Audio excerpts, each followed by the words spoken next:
अच्छा ये बताओ बच्ची तार का नाम ह? मिष्टी कुमारी। मिष्टी कुमारी नाम ह। अच्छा ये बताओ मिष्टी की पढ़ेलू कौना क्लास में?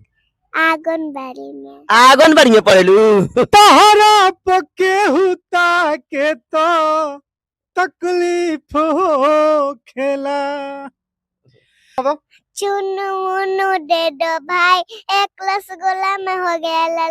अरे पियावा के पाई गईलू, अरे हम के भूलाई गईलू। ओकरा मोबाइल पे ओकरा स्क्रीन पे पहले मिष्टी के ही वीडियो आवेला। हम देखले बानी हर कोई के, जहां भी हम राहो चलत देखले बानी जे भी वो मिष्टी बड़ होके तू का बनबू? डॉक्टर। डॉक्टर बनबू। आ फिर कॉमेडी के बनाई, वीडियो के बनाई, डॉक्टर बन जेबू तो डॉक्टर बनम तो स्वीट। देखी बच्चिया के मन में वही बा कि बड़ भइला पे डॉक्टर। नमस्ते प्रणाम आदाब सत श्री अकाल, गोड़ छुए गोड़ लगा तनी आप सबके फिर से भोजपुरी ब्लॉग में स्वागत बटे। जैसे कि हम आप सबके बता दी कि हम अपना ब्लॉग के माध्यम से हर चीज हर मुद्दा रुआ सबके दिखाई ना, जैसे कि जहां जाई ना तहां अपन ब्लॉग भी डाली ना, रुआ सबके दिखावे के प्रयास करी ना।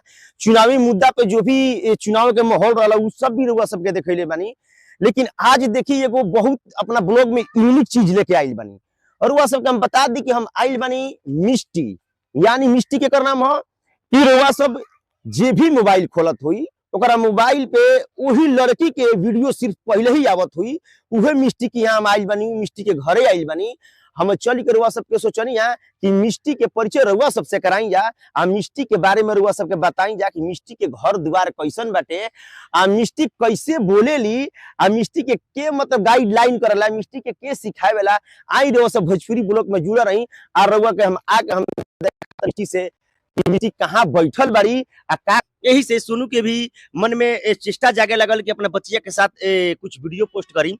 अब बच्चिया के तो कोनो बातें नहीं के लाजवाब बाटे, बच्चिया से भी कुछ हम पूछताछ करम, रुआ सब वीडियो में तक जुड़ा रहम। अच्छा ये बताओ बच्ची तार का नाम ह? मिष्टी कुमारी। मिष्टी कुमारी नाम ह। अच्छा ये बताओ मिष्टी की पढ़ेलू कौना क्लास में? आंगनबाड़ी में। आंगनबाड़ी में पढ़ेलू। अच्छा मिष्टी वीडियो बनावे में ठीक लागेला, मन लागेला तारा? अच्छा मिष्टी बड़ होके तू का बनबू? डॉक्टर। डॉक्टर बनबू। आ फिर कॉमेडी के बनाई, वीडियो के बनाई, डॉक्टर बन जेबू तो डॉक्टर बनम तो स्वीट। देखी बच्चिया के मन में वही बा कि बड़ भइला पे डॉक्टर बनम, आ डॉक्टर बनम तो सुई देबू ना।